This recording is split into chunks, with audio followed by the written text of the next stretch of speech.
Les équipes de Vinci Autoroute travaillent au quotidien sur des chantiers afin d'entretenir l'autoroute, les chaussées, les ponts. De nombreux collaborateurs participent à la bonne marche de ces chantiers. Philippe Gabory, chef de projet chaussée, nous présente les différents métiers au cœur d'un chantier de rénovation de chaussée sur l'autoroute A89.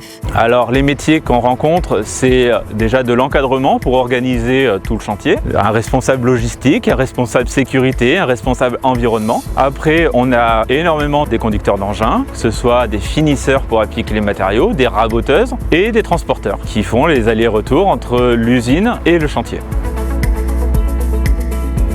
Mon rôle premier sur un chantier autoroutier, c'est de garantir donc tout d'abord un délai, c'est-à-dire de réaliser le chantier dans le planning qui est défini lors de l'appel d'offres, faire des travaux et un chantier de qualité en respectant l'ensemble des caractéristiques qui nous sont demandées dans notre marché, mais aussi de garantir par le management de mes équipes la sécurité, tout ce qui est environnement sur ce chantier et l'organisation globale du chantier.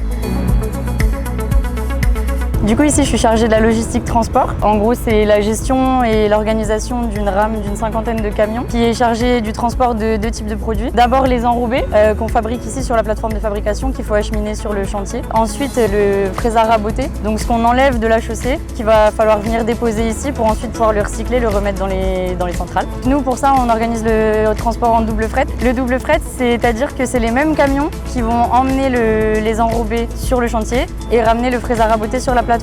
L'enjeu principal, c'est qu'on a un flux de production continu, donc il faut faire en sorte toute la journée qu'on ait toujours des camions sous les centrales. Surtout ici, on a 2 centrales, donc ça fait 2 points de vigilance importants. Les centrales, elles produisent en continu, donc elles ont une certaine capacité de stockage, mais qui représente à peu près un camion, un peu plus. Et une fois qu'elle est chargée, il faut absolument qu'elle vide, sinon on est obligé de la couper en charge.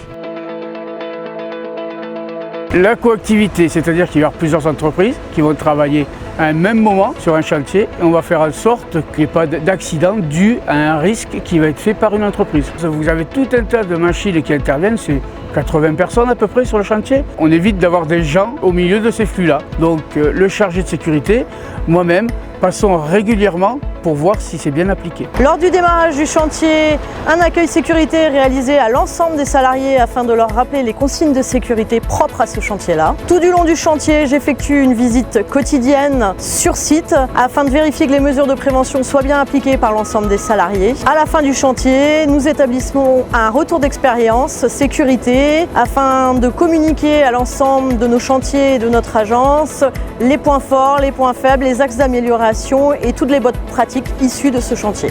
Nous sensibilisons de manière hebdomadaire les salariés afin qu'ils soient vigilants ensemble.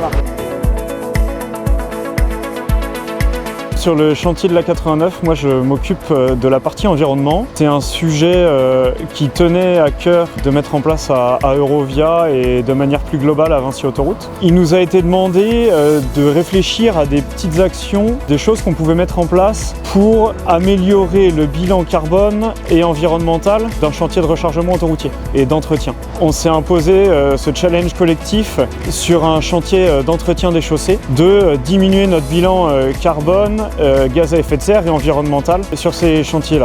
Toutes ces femmes et hommes œuvrent au quotidien pour garantir l'efficacité et la sécurité et participent à l'ambition Environnement 2030 de Vinci Autoroute, visant à réduire de 49% les émissions de gaz à effet de serre sur les chantiers.